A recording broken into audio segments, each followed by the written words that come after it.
നമ്മളുടെ വീടുകളിൽ പലതരത്തിലുള്ള ഇലക്ട്രിക് അപ്ലയൻസസ് കണ്ടിട്ടുണ്ട് അല്ലേ? ഇപ്പൊ നമ്മൾ അടുക്കളയിൽ കയറാമെന്ന് വിചാരിക്കൂ, അവിടെ എന്തൊക്കെ ഇലക്ട്രിക് അപ്ലയൻസ് ഉള്ള കുറെ അധികം നമ്മളുടെ പണികൾ എളുപ്പത്തിലാക്കാൻ വേണ്ടിയിട്ട് കുറെ അധികം ഇലക്ട്രിക്കൽ അപ്ലയൻസസ് ഉണ്ട്. ഏതൊക്കെയാണ് നമുക്കൊന്ന് ജസ്റ്റ് പറഞ്ഞു നോക്കാം. പല ഡിഫറെന്റ് വെറൈറ്റീസിലുള്ള കുറച്ച് ഇലക്ട്രിക്കൽ അപ്ലയൻസസ് നമുക്ക് പറഞ്ഞു നോക്കാം. ഒന്ന് മിക്സി അല്ലേ, പിന്നെ നമ്മൾ ലൈറ്റ്, ഹീറ്റിംഗ്, നമ്മൾ ഇൻഡക്ഷൻ കുക്കേഴ്സ് യൂസ് ചെയ്യുന്നത്, പിന്നെ അല്ലാതെ നമ്മൾ പുറത്തേക്ക് വന്നു കഴിഞ്ഞാൽ നമ്മുടെ ബെഡ്റൂംസിലൊക്കെ കാണുന്ന ഇലക്ട്രിക് ഫാൻസ്, AC, ഇതെല്ലാം എന്തിൽ വർക്ക് ചെയ്യുന്നതാണ്? കറണ്ടിൽ വർക്ക് ചെയ്യുന്നതാണ്. പക്ഷെ നിങ്ങൾ തന്നെ നോക്കിക്കഴിഞ്ഞാൽ നിങ്ങൾക്ക് മനസ്സിലാകും, എല്ലാത്തിലും നമ്മൾ ഇൻപുട്ട് ചെയ്യുന്നത് കറണ്ട് തന്നെയാണ്, ഇലക്ട്രിസിറ്റി തന്നെയാണ്. മെയിൻ സപ്ലൈ നമ്മൾ ഇലക്ട്രിസിറ്റി കൊടുക്കുന്നു. പക്ഷെ ഇതിന്റെ ഓരോന്നും പ്രവർത്തിക്കുന്ന അല്ലെങ്കിൽ നമ്മൾ ഇത് യൂസ് ചെയ്യുന്നത് എന്തിനാന്ന് വെച്ചാൽ ഡിഫറെന്റ് പേർപ്പസിന് വേണ്ടിയിട്ടാണ്. ഫോർ എക്സാമ്പിൾ മിക്സി കൺസിഡർ ചെയ്യൂ. നിങ്ങൾ മിക്സിയിൽ നമ്മൾ ഇൻപുട്ട് ചെയ്യുന്നത് എന്താ? കറണ്ട് ഇൻപുട്ട് ചെയ്തു. പക്ഷെ അത് എന്ത് എനർജി ആയിട്ടാണ് മാറുന്നത്? മെക്കാനിക്കൽ എനർജി ആയിട്ടാണ് മാറുന്നത്. എന്നാലാണ് നമ്മൾക്ക് സാധനങ്ങൾ ഗ്രൈൻഡ് ചെയ്യാനും പൊടിക്കാനും ഒക്കെ എളുപ്പത്തിൽ പറ്റുക. സോ അവിടെ നമ്മൾ ഇൻപുട്ട് ചെയ്യുന്ന ഇലക്ട്രിക്കൽ എനർജി എന്തായിട്ട് കൺവേർട്ടായി മാറി? അത് മെക്കാനിക്കൽ എനർജി ആയിട്ടാണ് കൺവേർട്ട് ചെയ്ത് മാറിയത്. Second thing, let's take light എന്നുള്ള കേസിൽ ട്യൂബ് ലൈറ്റ്സ് ആയാലും ബൾബ്സ് ആയാലും അവിടെ നമ്മൾ കറണ്ട് ഇൻപുട്ട് ചെയ്യുന്നു, പക്ഷെ പുറത്തേക്ക് വരുന്നത് ലൈറ്റ് എനർജി ആയിട്ടാണ്. സോ അവിടെ എന്ത് കൺവേർഷനാണ് നടക്കുന്നത്? Electrical energy is converted to light energy. Let's take another example. ഏറ്റവും ഫെമിലിയർ ആയിട്ടുള്ള അയൺ ബോക്സ് എടുക്കൂ. അയൺ ബോക്സിൽ നമ്മൾ ഇൻപുട്ട് ചെയ്യുന്നത് കറണ്ട് ആണ്, പക്ഷെ അവിടെ പുറത്തേക്ക് വരുന്നത് ഹീറ്റ് എനർജി ആയിട്ടാണ്. സോ 3 അപ്ലയൻസസ് ആണ് നമ്മൾ ക്രോസ് ചെക്ക് ചെയ്തത്. 1 മിക്സി, 2 ലൈറ്റ്, 3 അയൺ ബോക്സ്. ഈ 3 സാധനത്തിലും ഇൻപുട്ട് ചെയ്യുന്നത് എല്ലാം ഒന്നാണെങ്കിലും it is coming as an output as different thing. ഒരെണ്ണത്തിൽ ലൈറ്റ് എനർജി വന്നു, മറ്റൊന്നിൽ ഹീറ്റ് എനർജി വന്നു, മറ്റൊന്നിൽ വന്നത് മെക്കാനിക്കൽ എനർജി ആയിട്ടാണ്. സോ നമ്മൾ ഇവിടെ എന്താണ് യൂസ് ചെയ്യുന്നത്, അല്ലെങ്കിൽ what are we taking advantage of? നമ്മൾ എന്തിന്റെ അഡ്വാൻറ്റേജ് എടുക്കുന്നത്? ഇലക്ട്രിസിറ്റിയുടെ അഡ്വാൻറ്റേജ് എടുക്കുന്നത്. എന്താ ഇലക്ട്രിസിറ്റിയുടെ അഡ്വാൻറ്റേജ്? ഇതിന് പല ഇഫക്ട്സും ഉണ്ട്. ലൈറ്റിംഗ് എഫക്റ്റ് ഉണ്ട്, ഹീറ്റിംഗ് എഫക്റ്റ് ഉണ്ട്, മാഗ്നറ്റിക് എഫക്റ്റ് ഉണ്ട് അല്ലെ? അങ്ങനെ പല തരത്തിലുള്ള ഇഫക്ട്സ് ഉണ്ട്. സോ ഈ പറഞ്ഞ ഇഫക്ട്സിൽ നമ്മൾ ഇന്ന് ഫോക്കസ് ചെയ്യാൻ പോകുന്നത് എന്താണ്? Heating effect. അതായത് ഇപ്പോൾ അയൺ ബോക്സിൽ എങ്ങനെയാണ് നമ്മൾ കറണ്ട് കൊടുക്കുമ്പോൾ അത് ഹീറ്റ് ആയിട്ട് വരുന്നത്, അതേപോലെ എത്രത്തോളം ഹീറ്റ് ഇത് പ്രൊഡ്യൂസ് ചെയ്യുന്നുണ്ട്, എത്ര നേരം വേണം ഇത് ചൂടാവാൻ, ഇതൊക്കെയാണ് നമ്മൾ ഇന്ന് ആൻസർ ചെയ്യാൻ പോകുന്നത്. Which is very highly useful in our real life. നമ്മൾ ദിവസം യൂസ് ചെയ്യുന്ന പല അപ്ലയൻസസും നമുക്ക് ഇത് വെച്ചിട്ട് കമ്പയർ ചെയ്ത് എത്രത്തോളം എഫിഷ്യന്റ് ആണ് എന്ന് വരെ നമുക്ക് പറയാൻ കഴിയും. Okay, so let's move on to our class. We are going to discuss heating effect of electric current. Okay, so heating effect of electric current already നമ്മൾ ഡിസ്കസ് ചെയ്തു അല്ലേ? എന്തൊക്കെയാണ് നമ്മൾ ഡിസ്കസ് ചെയ്തേ? നമ്മൾ ഡിസ്കസ് ചെയ്ത കുറച്ചധികം അപ്ലയൻസസ് പറഞ്ഞു. ഏതൊക്കെയാണ്? നമ്മൾ മിക്സി പറഞ്ഞു, പിന്നെ നമ്മൾ പറഞ്ഞത് ലൈറ്റ്സ് പറഞ്ഞു. ബൾബ് ആയിക്കോട്ടെ, ട്യൂബ് ആയിക്കോട്ടെ, ഏതോ ആയിക്കോട്ടെ, നമ്മൾ അങ്ങനത്തെ കുറച്ച് ലൈറ്റ്സിന്റെ കാര്യം പറഞ്ഞു. പിന്നെ നമ്മൾ ഡിസ്കസ് ചെയ്ത സാധനമാണ് അയൺ ബോക്സ് അല്ലെ? സോ ഇതിനകത്ത് മെക്കാനിക്കൽ എനർജി ആയിട്ടാണ് കൺവേർഷൻ നടന്നത്, ഇതിനകത്ത് ലൈറ്റ് എനർജി ആയിട്ട് കൺവേർട്ടായി, ഇതിനകത്ത് ഹീറ്റ് എനർജി ആയിട്ട് കൺവേർട്ടായി. ഓക്കെ, സോ നമ്മൾ ഇന്ന് ഇവിടെ ഡിസ്കസ് ചെയ്യാൻ പോകുന്നത് എന്താ? ഹീറ്റ് എനർജി അല്ലെങ്കിൽ ഇലക്ട്രിക് കറണ്ടിന്റെ ഹീറ്റിംഗ് ഇഫക്റ്റ് മാത്രമാണ് നമ്മൾ എക്സ്പ്ലെയിൻ ചെയ്യാൻ പോകുന്നത്, അല്ലെങ്കിൽ നമ്മൾ പഠിക്കാൻ പോകുന്നത്. So let's just go into deep. കുറെ അധികം അപ്ലയൻസസ് നമുക്ക് അറിയാലേ ഹീറ്റിംഗ് എഫക്റ്റ് യൂസ് ചെയ്യുന്നത്. ഒരെണ്ണം അയൺ ബോക്സ് ആണ്, ഏറ്റവും ഫെമിലിയർ. പിന്നെ ഒരെണ്ണം നിങ്ങളോട് ചോദിച്ചാൽ നിങ്ങൾ ഇത് പറയും. ഏറ്റവും നന്നായിട്ട് അറിയാവുന്ന ഒരു 2-3 അപ്ലയൻസസ്, ഇലക്ട്രിസിറ്റി കൊടുത്ത് പുറത്തേക്ക് ഹീറ്റ് വരുന്ന അപ്ലയൻസസ് ചോദിച്ചാൽ ഒരെണ്ണം അയൺ ബോക്സ് ആണ്. പിന്നെ ഒന്ന് നിങ്ങൾക്ക് ഏതാ അറിയാവുന്നത്? നമുക്കറിയാം വാട്ടർ ഹീറ്റേഴ്സ് സെയിം പ്രിൻസിപ്പിൾ അല്ല യൂസ് ചെയ്യുന്നത്. നമ്മൾ കറണ്ട് കൊടുക്കുന്നു, പുറത്തേക്ക് വരുന്നത് ഹീറ്റ് ആണ്. ഇൻഡക്ഷൻ കുക്കേഴ്സ്, ഇൻഡക്ഷന് നമ്മൾ പ്ലഗ് ഇൻ ചെയ്യുന്നു, അവിടെയും ഇലക്ട്രിസിറ്റിയാണ് നമ്മൾ സപ്ലൈ ചെയ്യുന്നത്. അവിടെ എന്താ സംഭവിക്കുന്നത്? ഹീറ്റ് എനർജി ആയിട്ട് കൺവേർഷൻ നടക്കുന്നു. So heating effect of electric കറണ്ടും അതിന്റെ ബാക്കിയുള്ള തിയറിയും കാര്യങ്ങളും ലോസും ഒക്കെയാണ് നമ്മളിന്ന് പഠിക്കാൻ പോകുന്നത്. Okay, so let's move on. So heating effect of electric current. Now, so what I mean by heating effect of electric current? നമ്മളിപ്പോൾ ഡിസ്കസ് ചെയ്ത മാതിരി എന്താണ് ഹീറ്റിംഗ് ഇഫക്റ്റ് എന്ന് വെച്ചാൽ, ഇത് നിങ്ങൾക്ക് പെട്ടെന്ന് മനസ്സിലാക്കാൻ നിങ്ങൾ ഇത്രയും ചെയ്താൽ മതി. ബൾബ് ഒന്ന് സ്വിച്ച് ഓൺ ചെയ്യുക. നിങ്ങളുടെ വീട്ടിൽ ടേബിൾ ലാമ്പ് ഉണ്ടാവുമല്ലോ, ടേബിൾ ലാമ്പ് നിങ്ങൾ സ്വിച്ച് ഓൺ ചെയ്യുക. സ്വിച്ച് ഓൺ ചെയ്ത് കഴിഞ്ഞ് ഒരു കുറച്ച് നേരം വർക്ക് ചെയ്ത് കഴിഞ്ഞിട്ട് ഓഫ് ചെയ്തോ നിങ്ങൾ. എന്നിട്ട് നിങ്ങൾ ആ ബൾബിന്റെ ചുറ്റും നിങ്ങളുടെ കൈ ഒന്ന് പോയി പിടിച്ചു കഴിഞ്ഞാൽ നിങ്ങൾക്ക് നിങ്ങളുടെ കയ്യിൽ എന്ത് ഫീൽ ചെയ്യും? ഒരു ടെമ്പറേച്ചർ ഫീൽ ചെയ്യും. കറക്റ്റ്. എന്തുകൊണ്ടാണ് നിങ്ങൾക്ക് ആ ടെമ്പറേച്ചർ ഫീൽ ചെയ്യുന്നത്? ഇത് ഈ പറഞ്ഞ ബൾബിന്റെ കേസിൽ മാത്രമല്ല, പകരം നിങ്ങൾ നേരത്തെ നമ്മൾ പറഞ്ഞ മിക്സിയുടെ കേസ് കൊടുത്തോ. മിക്സി നമ്മൾ എടുത്തു, നമ്മളൊരു ജ്യൂസ് അടിക്കുകയാണ്. കുറേ നേരം അടിച്ചപ്പോഴാണ് അത് നല്ലോണം ജ്യൂസ് ആയിട്ട് നമുക്ക് കിട്ടിയത്. ജാറിന്റെ എക്രോസ് നിങ്ങളൊന്ന് പോയി ടച്ച് ചെയ്ത് നോക്കി, നിങ്ങളുടെ കൈക്ക് ഒരു ചൂട് അനുഭവപ്പെടും. അതങ്ങനെയാണ്. സോ ഏത് അപ്ലയൻസ് നിങ്ങൾ എടുത്താലും കുറേ നേരം അത് വർക്ക് ചെയ്ത് കഴിയുമ്പോഴത്തേക്കും എന്ത് സംഭവിക്കുന്നുണ്ട്, അവിടെ ഒരു ഹീറ്റ് നമുക്ക് എക്സ്പീരിയൻസ് ചെയ്യുന്നുണ്ട്. കറക്റ്റ്. സോ അതാണ് heating effect of electric current എന്ന് പറയുന്നത്. സോ നമ്മളിപ്പോൾ കുറേ ഒരു ലിസ്റ്റ് ഓഫ് അപ്ലയൻസസ് നമ്മൾ കൺസിഡർ ചെയ്തു. ഈ പറഞ്ഞ ലിസ്റ്റ് ഓഫ് അപ്ലയൻസസിൽ കോമൺലി പറഞ്ഞ ഒരു കാര്യമാണ് എന്ത്, അവിടെ കറണ്ട് പാസ് ചെയ്യുന്നതനുസരിച്ച് അവിടെ ഹീറ്റിംഗ്, ഒരു ചെറിയ ചൂടാവല് നടക്കുന്നുണ്ട് എന്നുള്ളത്. ഇതൊരു പോസിറ്റീവ് സെൻസിലും പറയാം, നെഗറ്റീവ് സെൻസിലും പറയാം. എങ്ങനെയാ പോസിറ്റീവ് സെൻസിൽ നമ്മൾ പറയാം, ഇപ്പൊ അയൺ ബോക്സ് എത്ര ചൂടാവുന്നോ അത്രയും നല്ലതാ. കാര്യം നമുക്ക് പെട്ടെന്ന് നമ്മളുടെ വസ്ത്രങ്ങളൊക്കെ അയൺ ചെയ്ത് നമുക്ക് പോവാം. അതേ വാട്ടർ ഹീറ്റേഴ്സ് ആയാലും എത്ര വേഗം ചൂടാവുന്നോ അത്രയും നല്ലതാ. അതേസമയം ഈ പറഞ്ഞ ലൈറ്റിന്റെ കേസിലായിക്കോട്ടെ, നമ്മൾ കറണ്ട് കുത്തിയിടുന്നു, പക്ഷെ പകുതി മുക്കാൽ അത് ഹീറ്റായിട്ട് പോവാണ്. നമുക്ക് അതിനകത്ത് പ്രത്യേകിച്ച് യൂസ് ഒന്നും കിട്ടുന്നില്ല, പകുതിയും ഹീറ്റാണ്. അപ്പൊ നമുക്ക് അത് എഫിഷ്യൻ്റ്ലി യൂസ് ചെയ്യാൻ പറ്റുന്നില്ല. നിങ്ങളുടെ ഫോൺ തന്നെ കുറേ നേരം, ഫോൺ ആയിക്കോട്ടെ ലാപ്ടോപ്പ് ആയിക്കോട്ടെ, കുറേ നേരം പ്ലഗ് ഇൻ ചെയ്ത് കഴിയുമ്പോഴത്തേക്ക് അത് ചൂടാവാന്ന് വിചാരിക്കൂ. We will say that it is less efficient. Why? Because അത് യൂസ്ഫുൾ ആയിട്ടുള്ള ഒരു ഫോർമാറ്റിലേക്കാണ് വരുന്നത്. പക്ഷെ അതിന് പകരം അതിന്റെ മെജോറിറ്റി ഓഫ് ദി പവർ എന്തിലേക്ക് പോയി, ഹീറ്റായിട്ട് പോയി. സോ അത് അവിടെ ഒരു നെഗറ്റീവ് സെൻസിലാണ് വരുന്നത്. സോ അപ്ലയൻസസ് ഹീറ്റിംഗ് എഫക്റ്റിന് അല്ലാതെ നമ്മൾ യൂസ് ചെയ്യുന്ന അപ്ലയൻസസ് എന്ത് ചെയ്യണം, ഡിസിപ്പേറ്റ് ചെയ്യുന്ന ഹീറ്റിന്റെ അളവ് കുറവായിരിക്കണം. അതേസമയം മറ്റുള്ള അപ്ലയൻസസ് ഹീറ്റിംഗ്, ഇപ്പൊ ഹീറ്റിംഗ് അയൺ ബോക്സ് എടുത്താലും അതേപോലെ തന്നെ മറ്റ് അപ്ലയൻസസ് വാട്ടർ ഹീറ്റേഴ്സ് ഒക്കെ എടുത്താലും അത് ഹീറ്റ് ഡിസിപ്പേറ്റ് ചെയ്യുന്ന അളവ് കൂടുതലുമായിരിക്കണം. ജനറലി ഉള്ള മറ്റ് ഇലക്ട്രിക് അപ്ലയൻസസ് ഏതെടുത്താലും, AC എടുത്താലും ഫ്രിഡ്ജ് എടുത്താലും ലൈറ്റ് എടുത്താലും ഫാൻ എടുത്താലും കുറേ നേരം വർക്ക് ചെയ്ത് കഴിയുമ്പോൾ ചൂടാവുക എന്ന് പറയുന്നത് അത്ര നല്ലൊരു ക്വാളിറ്റി അല്ല. സോ ഇത് എത്രത്തോളം കുറച്ചാണോ അത് ചൂടാവുന്നത് അത്രത്തോളം അത് എഫിഷ്യൻ്റ് ആണ്. സോ ഏത് അപ്ലയൻസ് ആയാലും കുറേ നേരം നമ്മൾ, അല്ലെങ്കിൽ കുറച്ച് നേരം നമ്മൾ ഇലക്ട്രിസിറ്റി അതിൽ കൂടെ കടത്തി വിട്ട് കഴിഞ്ഞാൽ definitely what will happen, there is A heat dissipation. Heat അവിടെ ഡിസിപ്പേറ്റ് ചെയ്യുന്നുണ്ട്. Okay, now so we can conclude that whenever some sort of current is passed through an electric appliances for some time, we notice it becomes warm to the touch. നമ്മൾ തൊടുമ്പോൾ നമുക്ക് അതിനകത്തൊരു ചൂട് അനുഭവപ്പെടുന്നുണ്ട്. അതിന്റെ examples നമ്മളിപ്പോൾ discuss ചെയ്ത പല എക്സാമ്പിൾസ് നമ്മൾ പറയുകയും ചെയ്തു. കറക്റ്റ്. സോ എന്തുകൊണ്ട് ഈ ചൂട് അനുഭവപ്പെടുന്നു എന്ന് ഡിസ്കസ് ചെയ്യാൻ വേണ്ടി നമുക്ക് ആരുടെ സഹായം വേണം? ഓംസ് ലോന്റെ സഹായം വേണം.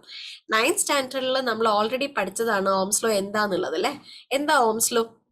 നമുക്കൊന്ന് ജസ്റ്റ് ഒന്ന് റിവൈസ് ചെയ്ത് നോക്കാം. ഓംസ് ലോ പഠിക്കാൻ വേണ്ടിയിട്ട് നമ്മൾ ഏറ്റവും ആദ്യം യൂസ് ചെയ്ത ഒരു സാധനമായിരുന്നു എന്ത്? Nichrome wires. നിക്രോം എന്ന് വെച്ചാൽ എന്താ? നിക്രോം നിങ്ങൾ കേട്ടിട്ടുണ്ടാകും, നിങ്ങൾ ഓൾറെഡി പഠിച്ചതുമാണ്. നിക്രോം എന്ന് പറയുമ്പോൾ Ni stands for what? Nickel. And Chrome stands for chromium. So nichrome എന്ന് പറയുന്നത് നിക്കലിന്റെയും ക്രോമിയത്തിന്റെയും ഒരു അലോയ് ആണ്. എന്ത് ഇതിന്റെ പ്രത്യേകത? ഇതൊരു ഹീറ്റിംഗ് കോയിലാണ്. ഏറ്റവും കൂടുതൽ ഹീറ്റ് പുറത്തേക്ക് വരും. നമുക്ക് അത്രയും മാത്രം ഇപ്പൊ പറയാം. Let's move on, then we will say in detail. So nichrome എന്ന് പറയുന്നത് നിക്കൽ ആൻഡ് ക്രോമിയത്തിന്റെ അലോയ് ആണ്. സോ നമുക്ക് നിക്രോം വേണം. പിന്നെ നമുക്ക് വേണ്ട സാധനമാണ് എന്ത് സാധനം? അമീറ്റർ വേണം. പിന്നെ നമുക്കൊരു വോൾട്ട് മീറ്റർ വേണം. Then we need a battery. ഇത്രയും സാധനങ്ങളാണ് ഓംസ് ലോന്റെ ഇലസ്ട്രേഷന് വേണ്ടിയിട്ട് നമുക്ക് വേണ്ടത്. Correct. So let's try to bring it into a circuit. സോ നമ്മൾ ഒരു നിക്രോം വയർ എടുത്തു, അതിലേക്ക് നമ്മൾ എന്ത് കണക്ട് ചെയ്യാൻ പോവാണ്? വോൾട്ട് മീറ്റർ കണക്ട് ചെയ്യാൻ പോവാണ് അല്ലേ. സോ വോൾട്ട് മീറ്റർ എപ്പോഴും എങ്ങനെയാണ് നമ്മൾ കണക്ട് ചെയ്യേണ്ടത്? We have to connect it parallel to the coil.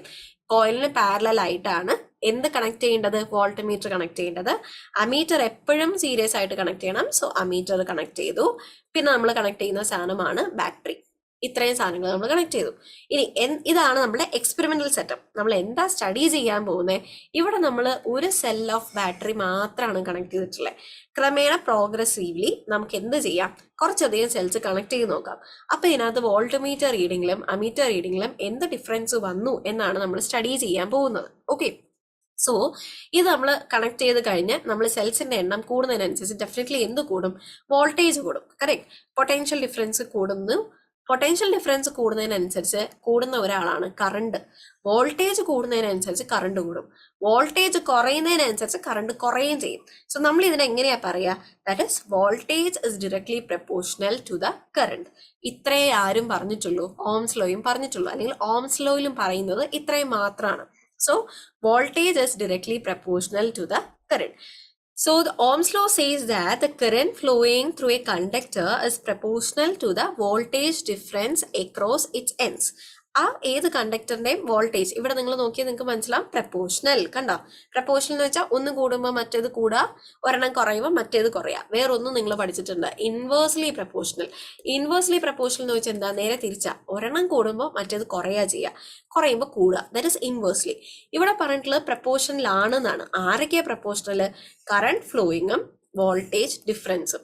വോൾട്ടേജിന് ഇൻഡിക്കേറ്റ് ചെയ്യുന്ന ലെറ്റർ ഏതാ? വി. കറണ്ടിന് ഇൻഡിക്കേറ്റ് ചെയ്യുന്ന ലെറ്റർ ഏതാ? ഐ. എങ്ങനെയാ പ്രപ്പോർഷണാലിറ്റി നമ്മൾ എഴുതുക? This is the sign of proportionality. So that is V is proportional to I.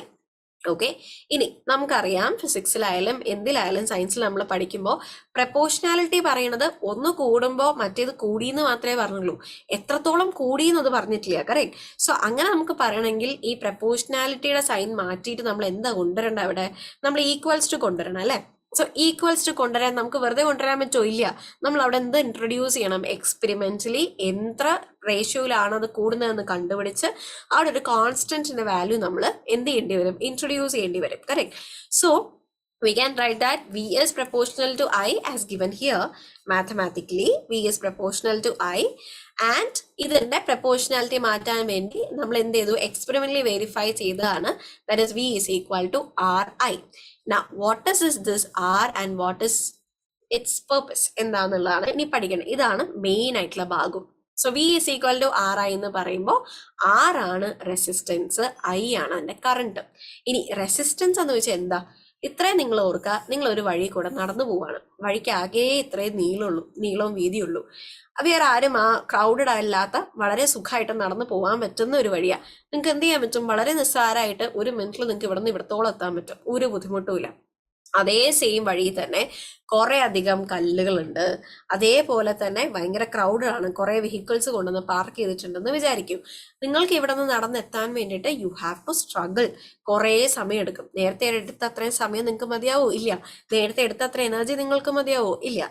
So ആ ഒപ്പോസിഷൻ, നിങ്ങളുടെ ഒരു പോയിന്റിൽ നിന്ന് മറ്റൊരു പോയിന്റിൽ നിങ്ങൾ എത്താൻ വേണ്ടി നിങ്ങൾക്ക് എത്ര ഒപ്പോസിഷൻ ഉണ്ടോ അതിനെയാണ് നമ്മൾ എന്തെന്ന് പറയാ? റെസിസ്റ്റൻസ് എന്ന് പറയാ. ഇതിപ്പോ ഈ കേസിൽ, കറണ്ടിന്റെ കേസിൽ അപ്പൊ എന്തായിരിക്കും? ഒരു കണ്ടക്ടറിൽ കൂടി കറണ്ട് ഫ്ലോ ചെയ്യാന്ന് വിചാരിക്കും. സോ അവിടെയും ഇതേപോലെ ഒപ്പോസിഷൻസ് ഉണ്ടാവും. എന്തിന് ഒപ്പോസിഷൻ? കറണ്ടിന്റെ ഫ്ലോയിന് ഒപ്പോസിഷൻ ഉണ്ടാവും. ആ ഫ്ലോയിന് കൊടുക്കുന്ന ഒപ്പോസിഷനെയാണ് നമ്മൾ എന്തെന്ന് വിളിക്കുക? റെസിസ്റ്റൻസ് എന്ന് വിളിക്കുക. ക്ലിയർ? സോ റെസിസ്റ്റൻസ് കൂടുന്നതിനനുസരിച്ച് കറണ്ടിന്റെ ഫ്ലോ കുറയും, റെസിസ്റ്റൻസ് കുറയുന്നതിനനുസരിച്ച് കറണ്ടിന്റെ ഫ്ലോ കൂടും. That's it. Simple as that. അത് നേരെ ഇൻവേഴ്സ്ലി ആണ് റെസിസ്റ്റൻസും കറണ്ടും തമ്മിലുള്ള ബന്ധം. സോ നമുക്ക് കിട്ടി, ഇവിടെ നമ്മൾ എഴുതിയ ഇക്വേഷൻ അനുസരിച്ച് V is equal to R I അല്ലെങ്കിൽ V is equal to I R എന്നാണ് നമ്മൾ ഇക്വേഷൻ എടുത്തത്. ആർ എന്നുള്ളത് റെസിസ്റ്റൻസ് ആണെന്ന് നമുക്ക് മനസ്സിലായി. റെസിസ്റ്റൻസ് ആണെന്ന് വെച്ചാൽ, റെസിസ്റ്റൻസ് എന്ന് വെച്ചാൽ എന്താ? Opposition of force. എത്രയാണോ കറണ്ടിന്റെ ഫ്ലോന് കൊടുക്കുന്ന തടസ്സം, ആ ഒപ്പോസിഷൻ എത്രയാണോ അതിനെയാണ് റെസിസ്റ്റൻസ് എന്ന് പറയുന്നത്. അതും നമുക്ക് ക്ലിയർ ആയി. Now, what we are supposed to understand from this, voltage sources using up energy to push the current through the resistance. അല്ലെ? ഇപ്പൊ നിങ്ങൾ തന്നെ ആ വഴി കൂടെ നിങ്ങൾക്ക് ഈസി ആയിട്ട് പോവാമെങ്കിൽ നിങ്ങൾക്ക് ടയേർഡ് ഒന്നും ആവില്ല, നിങ്ങൾ വേഗം ആ വഴി ക്രോസ് ചെയ്ത് എത്തും. അല്ല, കഷ്ടപ്പെട്ട് നിങ്ങൾ നെക്കി നിറങ്ങിയാണ് ഒരു സൈഡിൽ നിന്ന് വേറൊരു സെന്റിൽ എത്തുന്നതെങ്കിൽ നിങ്ങൾക്ക് അത്ര എനർജി ലോസ് ഉണ്ട്. റൈറ്റ്? സെയിം വേ നമ്മളൊരു അപ്ലയൻസ് വർക്ക് ചെയ്യുന്നു, നമ്മൾ സം എമൗണ്ട് ഓഫ് വോൾട്ടേജ് കൊടുക്കുന്നു എന്നുണ്ടെങ്കിൽ ആ വോൾട്ടേജ് ഇവിടെ എന്തായിട്ടാ യൂസ് ചെയ്യുന്നത്? ഒപ്പോസിഷൻ ഇല്ലെങ്കിൽ അത്രയും അത് യൂസ്ഫുൾ ആയിട്ടുള്ള കറണ്ടിന്റെ ഈസിനെസ് ആയിട്ടുള്ള ഈസി ഫ്ലോയിന് വേണ്ടി യൂട്ടിലൈസ് ചെയ്യും. ഇവിടെ ഒപ്പോസിഷൻ ഉണ്ട്. ഒപ്പോസിഷൻ ഉണ്ടാകുമ്പോൾ ആദ്യം ഈ കറണ്ട് ഫ്ലോ ചെയ്യാൻ വേണ്ടിയിട്ട് ഈ ഒപ്പോസിഷൻ എന്ത് ചെയ്യണം? ഓവർകം ചെയ്യണം. ഓവർകം ചെയ്താൽ മാത്രമേ അവിടെ ഈസി ആയിട്ട് കറണ്ട് ഫ്ലോ നടക്കുള്ളൂ. കറക്റ്റ്? സോ അതിന് വേണ്ടിയിട്ട് എന്താണ്? റെസിസ്റ്റൻസിനെ ഓവർകം ചെയ്യാൻ വേണ്ടി വോൾട്ടേജ് അവിടെ കുറച്ച് എനർജി യൂസ് ചെയ്തേ പറ്റുള്ളൂ. Correct? So we must also understand that the voltage sources using up energy to push the current through the resistance. ഇപ്പൊ മനസ്സിലായില്ലേ ഒരു ഭാഗം ഹീറ്റ് എവിടെ നിന്ന് വരുന്നു എന്നുള്ളത്? എന്ന് വെച്ചാൽ റെസിസ്റ്റൻസ് ഉണ്ടെങ്കിൽ ആ റെസിസ്റ്റൻസിനെ ഓവർകം ചെയ്യാൻ വേണ്ടി എടുക്കുന്ന എനർജിയാണ് ഹീറ്റ് ആയിട്ട് ഡിസിപ്പേറ്റ് ചെയ്ത് വരുന്നത്. Okay, I hope this much is clear to you all. So what do you mean by resistance? In a sense, it controls a current through a conductor for a given voltage. ഒരു particular വോൾട്ടേജിൽ ഒരു current ഒരു കണ്ടക്ടറിൽ കൂടി പോകുന്ന കറണ്ടിനെ control ചെയ്യുന്ന ഫാക്ടറാണ് resistance എന്ന് പറയുന്നത്. ഓക്കെ, നമ്മളിപ്പോൾ നേരത്തെ കൺസിഡർ ചെയ്ത നിക്രോമിന്റെ റെസിസ്റ്റൻസ് ഭയങ്കര ഹൈ ആണ്. അതുകൊണ്ടിട്ടാണ് അത് ഹീറ്റിംഗ് കോയിലായിട്ട് യൂസ് ചെയ്യുന്നത്. എന്താ ഹീറ്റിംഗ് കോയിൽസ്? ഈ ഇപ്പം അയൺ ബോക്സ് ഒക്കെ നമ്മൾ യൂസ് ചെയ്യുമ്പോൾ ചൂടാവാൻ വേണ്ടിയിട്ട് അതിനുള്ളിൽ ഒരു കോയിലുണ്ട്. ആ കോയിലിന് എപ്പോഴും ഹൈ റെസിസ്റ്റൻസ് ആയിരിക്കും. എന്നാലാണ് അതിന് ഏറ്റവും കൂടുതൽ എന്ത് ലിബറേറ്റ് ചെയ്യാൻ പറ്റുക, പുറത്തേക്ക് ഹീറ്റ് ഡിസിപ്പേറ്റ് ചെയ്യാൻ പറ്റുന്നത്. Okay, so I hope the concept is clear. ഇത്രയും നേരം നമ്മൾ പറഞ്ഞതിൽ എങ്ങനെ ഹീറ്റ് ഡിസിപ്പേഷൻ സംഭവിക്കുന്നു എന്നുള്ളത് മനസ്സിലായിട്ടുണ്ടാവും, ഓംസ് ലോ മനസ്സിലായിട്ടുണ്ടാവും, റൈറ്റ്? ഇത്രയും നേരം എന്തുകൊണ്ട് എന്ന് നമ്മൾ ആൻസർ ചെയ്തു. ഇനി എത്രത്തോളം, let's try to quantify it. നമുക്ക് ഹീറ്റ് പ്രൊഡ്യൂസ് ചെയ്യും എന്ന് പറഞ്ഞിട്ട് കാര്യമില്ലല്ലോ. ഒരു അപ്ലയൻസ് ഇത്ര മണിക്കൂർ ഓൺ ചെയ്തിടുമ്പോൾ ഇത്ര ഹീറ്റ് അതിൽ നിന്ന് പ്രൊഡ്യൂസ് ചെയ്തു എന്ന് നമുക്ക് ക്വാണ്ടിഫൈ ചെയ്ത് പറയാൻ പറ്റും, കറക്റ്റ്? സോ അങ്ങനെ നമ്മൾ ഇങ്ങനെ ക്വാണ്ടിഫൈ ചെയ്യും. So let's try. ഇതിന് എന്തെങ്കിലും ഒരു മാത്തമാറ്റിക്കൽ ഫോർമുല ഉണ്ടോ നമുക്ക് കണ്ടുപിടിക്കാം. സോ അങ്ങനെ മാത്തമാറ്റിക്കൽ കൺസ്ട്രക്ഷൻ തന്ന ആളാണ് ആര്? Joules. Okay, so Joule's law വെച്ചിട്ട് നമുക്ക് എത്രത്തോളം ഹീറ്റ് ഡിസിപ്പേറ്റ് ചെയ്തു എന്ന് നമുക്ക് പറയാൻ പറ്റും. Okay, so let's see who quantified it. Joules quantified it. എങ്ങനെയാണ് ക്വാണ്ടിഫൈ ചെയ്തത് നമുക്ക് നോക്കാം. ഏതൊക്കെ ടേംസ് തമ്മിലാണ് കണക്ട് ചെയ്തിട്ടുള്ളത്, ഏതൊക്കെ ക്വാണ്ടിറ്റീസ് തമ്മിലുള്ള ബന്ധമാണ് പറഞ്ഞിട്ടുള്ളത് നമുക്ക് നോക്കാം. ഓക്കെ, സോ ഹീറ്റിന് നമ്മൾ എടുക്കാൻ പോകുന്നത്, ഹീറ്റിന്റെ നൊട്ടേഷൻ എന്താ? H ആയിട്ടാണ് നമ്മൾ എടുക്കുന്നത്. കറണ്ടിന്റെ notation, let's see, the square of the current flowing in the conductor. So Joules discovered that he dissipated by conductor H was directly proportional. So directly proportional എന്ന് പറയുമ്പോൾ H എന്തിനോട് directly proportional ആണ്? സ്ക്വയറിനോട്. എന്തിന്റെ സ്ക്വയറിനോട്? കറണ്ടിന്റെ സ്ക്വയറിനോട് directly proportional ആണ്. Now what is the next? Resistance of the conductor. H എന്തിനോടും directly proportional ആണ്? റെസിസ്റ്റൻസിനോട്. പിന്നെ എത്ര നേരം ഇത് നമ്മൾ ഓൺ ചെയ്തിട്ടു, ഈ അപ്ലയൻസ് എത്ര നേരം നമ്മൾ യൂസ് ചെയ്തിട്ടു, the time consumed. So H is proportional to time also. So ഇത് മൂന്ന് നമുക്ക് കമ്പൈൻ ചെയ്യാലോ. ഇത് മൂന്ന് നമുക്ക് കമ്പൈൻ ചെയ്യുമ്പോൾ എന്ത് ഇക്വേഷൻ കിട്ടും? H is equal to I square RT. ഇതാണ് ജൂൾസ് ലോ. ഇതാണ് അതിന്റെ മാത്തമാറ്റിക്കൽ ഇക്വേഷൻ. സോ ഈ ഇക്വേഷൻ വെച്ചിട്ട് ഒരു അപ്ലയൻസ് എത്ര ഹീറ്റ് പുറത്തേക്ക് വിട്ടു എന്നുള്ളത് നമുക്ക് എന്ത് ചെയ്യാൻ പറ്റും? കറക്റ്റ് ആയിട്ട് കാൽക്കുലേറ്റ് ചെയ്യാൻ പറ്റും. Now let's think out of the box. അതായത് നമ്മൾ ഏത് അപ്ലയൻസ് വാങ്ങിച്ചാലും, ഇപ്പോൾ ബൾബ് വാങ്ങിക്കുകയാണ്, 3 വാട്ട്സിന്റെ ബൾബ്, 4 വാട്ട്സിന്റെ ബൾബ്, 5 വാട്ട്സിന്റെ ബൾബ് എന്നൊക്കെ പറഞ്ഞ് നമ്മൾ വാങ്ങിക്കുന്നത്. സോ ഓരോ അപ്ലയൻസിനും ഓരോ സ്പെസിഫിക്കേഷൻ ഉണ്ട്. അതിൽ മാക്സിമം എത്ര കറണ്ട് വിത്ത്സ്റ്റാൻഡ് ചെയ്യാൻ പറ്റും എന്നുള്ളത് തൊട്ട് അതിന്റെ റെസിസ്റ്റൻസ് എത്രയാണെന്നുള്ളത് ഓരോ അപ്ലയൻസിലും പറഞ്ഞിട്ടുള്ള കാര്യമാണ്. അപ്പോൾ നമ്മൾ ഏത് അപ്ലയൻസ് എടുത്താലും അതിൽ പാസ് ചെയ്യുന്ന കറണ്ട് അതിന്റെ സ്പെസിഫൈഡ് പ്രോപ്പർട്ടീസിൽ ഉണ്ടാവും. ഓക്കെ, സോ റെസിസ്റ്റൻസും ഓക്കെ. ടൈം നമ്മളാണല്ലോ ഓൺ ചെയ്തിടാൻ പോണേ. സോ ഇപ്പൊ നമ്മൾ മിക്സി ഓൺ ചെയ്തു, അപ്പൊ ആ മിക്സിയിൽ എത്ര, 1 മണിക്കൂർ മിക്സി ഓൺ ചെയ്താൽ എത്ര ഹീറ്റ് ലിബറേറ്റ് ആകും എന്ന് നമുക്ക് ഇനി സുഖമായിട്ട് കണ്ടുപിടിക്കാം. എന്ത് ചെയ്താൽ മതി? I square RT equation use ചെയ്താൽ മതി, കറക്റ്റ്? സോ ഇത് നമുക്ക് എങ്ങനെ ചെയ്യാം എന്നുള്ളത് നമുക്കൊരു പ്രോബ്ലം ചെയ്ത് നോക്കാം, എങ്ങനെയാണ് ചെയ്യാൻ പറ്റുക എന്നുള്ളത്. So now let's read the question. How much will be the heat developed if 0.2 ampere current flows through a conductor of resistance 200 ohm for 5 minutes? 5 മിനിറ്റിൽ ഉള്ള കറണ്ട് ഹീറ്റ് ഡിസിപ്പേഷൻ ആണ് നമ്മൾ എന്ത് ചെയ്യേണ്ടത്? കണ്ടുപിടിക്കേണ്ടത്. ഒരു ക്വസ്റ്റ്യൻ കിട്ടിക്കഴിഞ്ഞാൽ ഫസ്റ്റ് സ്റ്റെപ്പ് എന്താ? ക്വസ്റ്റ്യൻ വായിക്കുക, എന്നിട്ട് അതിനകത്ത് എന്തൊക്കെ ക്വാണ്ടിറ്റീസ് തന്നിട്ടുണ്ടോ അതെല്ലാം ആദ്യം നോട്ട് ചെയ്യുക എന്നുള്ളതാണ്. സോ ഇവിടെ കറണ്ട് എത്രയാ? I is equal to, ഇവിടെ തന്നിട്ടുണ്ട് 0.2 ആംപിയർ, അത് ആദ്യം എഴുതി വെക്കുക. അടുത്ത എന്താ തന്നിട്ടുള്ളത്? Resistance 200 ohm, R is equal to 200 ohm, അതും എഴുതി വെച്ചു. ഇനി അടുത്ത എന്താ ഉള്ളത്? 5 മിനിറ്റ്സ്. മിനിറ്റ്സ് എന്ന് പറയുമ്പോൾ സമയമാണ്. സോ 5 മിനിറ്റ്സ്, ഇത് മൂന്നും എഴുതി വെച്ചു. ഇനി ശ്രദ്ധിക്കേണ്ടത് യൂണിറ്റ്സ് ശ്രദ്ധിക്കുക. എപ്പോഴും യൂണിറ്റ്സ് സ്റ്റാൻഡേർഡ് യൂണിറ്റ്സ് ആയിരിക്കണം നിർബന്ധമായിട്ടും. സോ കറണ്ടിന്റെ സ്റ്റാൻഡേർഡ് യൂണിറ്റ് എന്താ? ആംപിയർ ആണ്. റെസിസ്റ്റൻസിന്റെ സ്റ്റാൻഡേർഡ് യൂണിറ്റ് എന്താ? ഓം ആണ്. പക്ഷേ ഇവിടെ മിനിറ്റ്സാ കിടക്കുന്നത്. നമുക്ക് മിനിറ്റ്സിലിട്ട് കാൽക്കുലേറ്റ് ചെയ്യാൻ പറ്റുമോ? ഇല്ല. സ്റ്റാൻഡേർഡ് യൂണിറ്റ് ഓഫ് ടൈം എന്താ? സെക്കൻഡ്സ് ആണ്. സോ നമ്മൾ ഇതിനെ എന്തിലേക്ക് കൺവേർട്ട് ചെയ്യണം? സെക്കൻഡ്സിലേക്ക് കൺവേർട്ട് ചെയ്യണം. So 5 minutes is equal to dash seconds. ഒരു മിനിറ്റ് എന്ന് പറഞ്ഞാൽ 60 സെക്കൻഡ്സ് ആണ്. So 5 into 60 it will be 300. So it is going to be 300 seconds. Question നിന്ന് ഡയറക്ട്ലി നമുക്ക് അറിയണ കാര്യമാണ്. എന്താണ് ഇതിന്റെ formula? H is equal to I square RT. Substitute ചെയ്തോ ഡയറക്ട്ലി. ഐയുടെ വാല്യൂ 0.2, സ്ക്വയർ ഇടാൻ മറക്കരുത്. It is A common mistake which has been done for A long time. എപ്പോഴും നമ്മൾ സ്ക്വയർ ഇടാൻ മറക്കും. സോ 0.2 into 0.2 into 200 into 300 എത്ര കിട്ടും?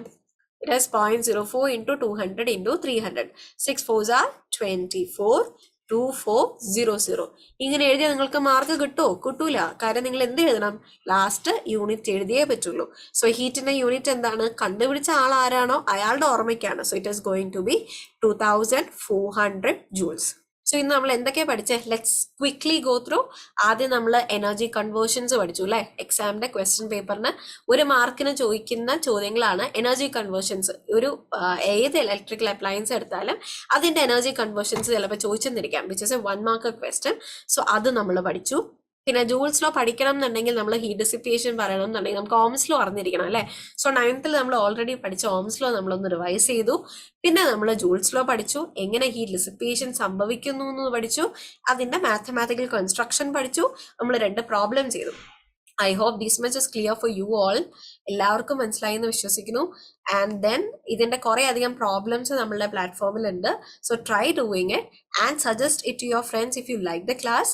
ഫ്ലാഷ് കാർഡ്സ് നോക്കി ഇതിന്റെ ഫോർമുലാസ് നിങ്ങൾ ബൈ ഹാർട്ട് ചെയ്യുക. So it will be very useful to all of you. Thank you. Manorama Horizon. Learning made simple.